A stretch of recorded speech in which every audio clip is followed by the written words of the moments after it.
नमस्कार। अंतर्शक्ति कार्यक्रम में आप सभी का स्वागत है।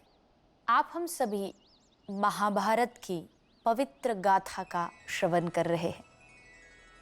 उस महाभारत की गाथा का हर पात्र बहुत महत्वपूर्ण है, लेकिन इसी महाभारत की कथा का एक पात्र है जिसका नाम है पितामह भीष्म, जिनको दादा भीष्म भी कहा जाता था।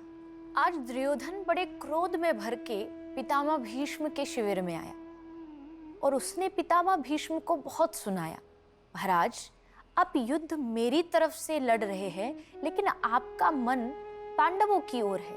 क्या ये एक युद्ध के लिए न्याय कहलाता है? क्या आप ऐसे ही युद्ध लड़ते रहेंगे?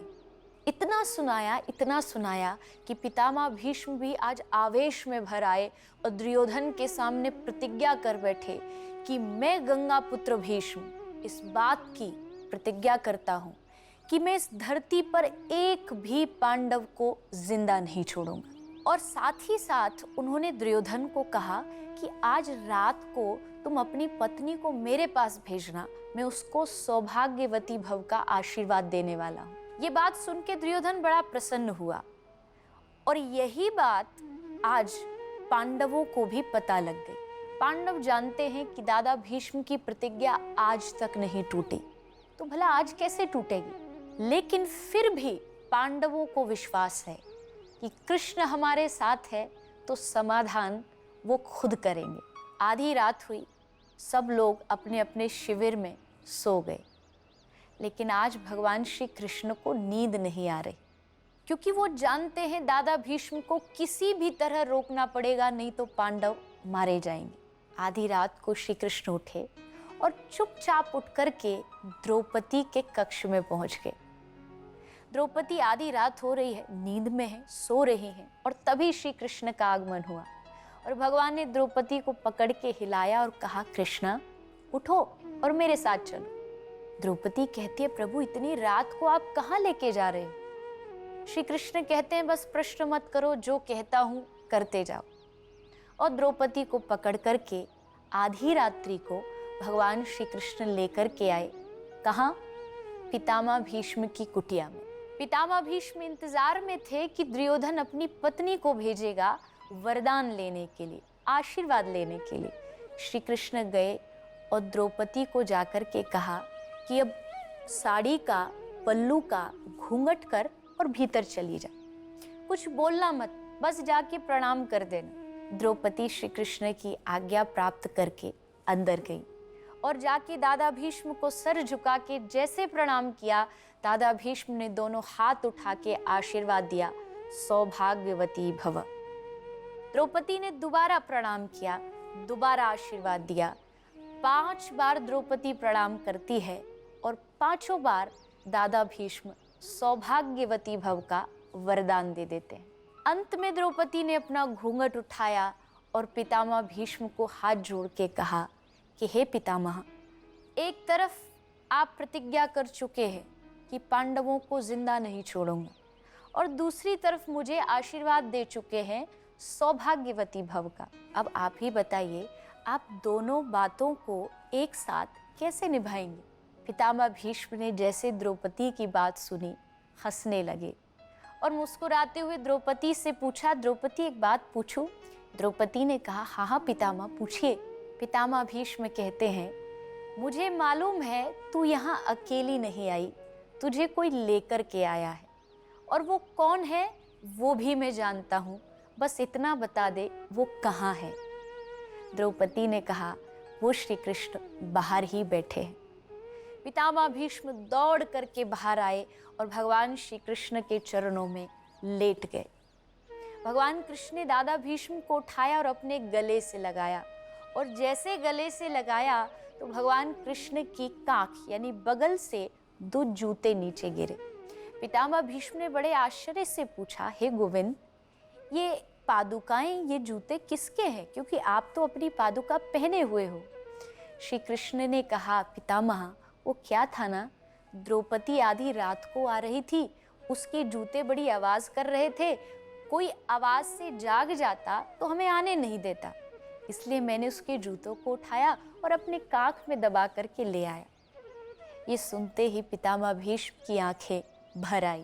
पितामह भीष्म प्रणाम करते हैं और कहते हैं, गोविंद आज तुमने मुझे बीच में फंसा दिया, मैं गंगा पुत्र हूँ और प्रतिज्ञा टूटने नहीं दे सकता, इसलिए अब मेरे पास एक ही समाधान है, मैं अपने प्राणों को त्याग दूंगा। और फिर आप सभी जानते हैं महाभारत का युद्ध हुआ। अर्जुन के बाणों से, भगवान श्री कृष्ण के आशीर्वाद से पितामह भीष्म बाणों की सैया पर लेट गए। और अब जब उनका अंत समय आया तब भगवान कृष्ण पितामह भीष्म से मिलने के लिए गए।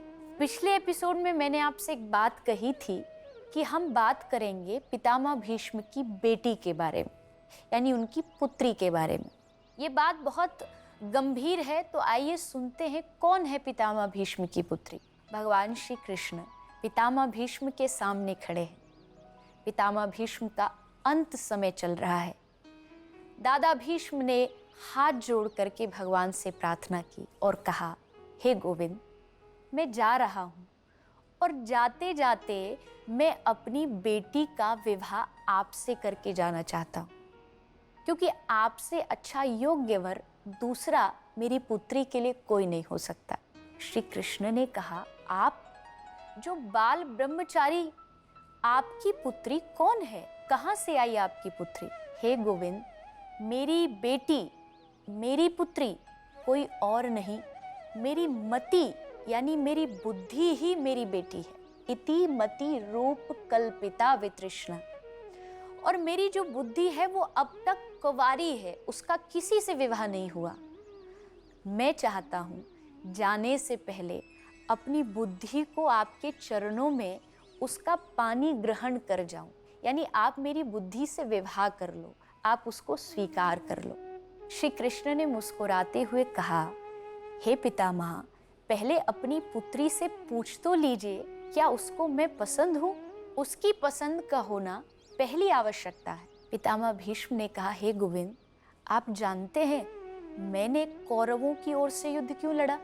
अगर मैं पांडवों की ओर से युद्ध लड़ता तो अर्जुन के रथ के बराबर मेरा रथ होता, लेकिन जब मैं कौरवों की ओर से लड़ा तो मेरा रथ अर्जुन के सामने था।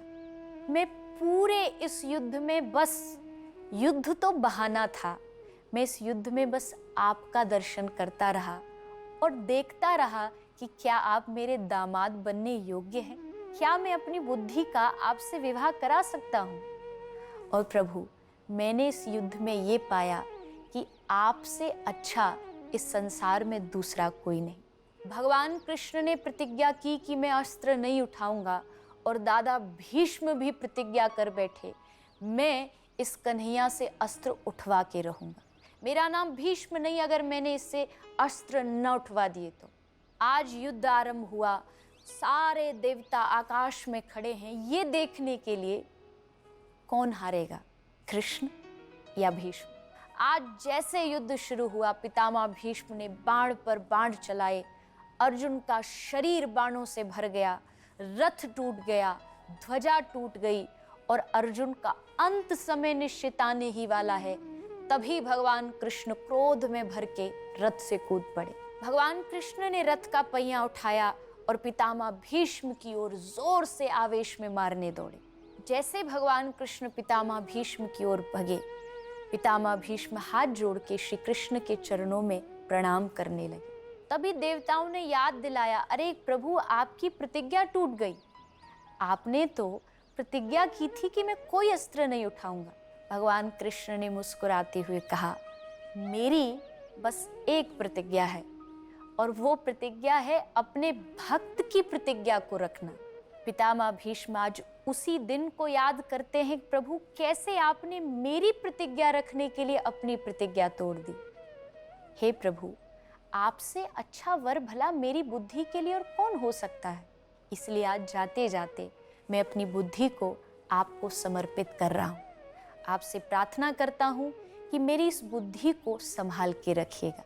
पितामह भीष्म जैसा एक महान चरित्र, एक महान पात्र, जिसके बिना महाभारत का युद्ध असंभव है, हो ही नहीं सकता, उन पितामह भीष्म ने आज अपनी आत्मा, अपनी बुद्धि श्री कृष्ण के चरणों में समर्पित की और इस संसार को त्याग करके भगवान के चरणों में लीन हो गए। एक ऐतिहासिक ग्रंथ महाभारत की इस कथा को सुनते हुए आगे आप हम सब कुछ और तथ्यों के बारे में, महाभारत के कुछ और सुंदर सुंदर पात्रों के बारे में चर्चा करेंगे। तब तक के लिए आप सभी हमारे इस कार्यक्रम अंतर्शक्ति से जुड़े रहें और भगवान श्री कृष्ण का नाम गुनगुनाते रहें। जय श्री राधे।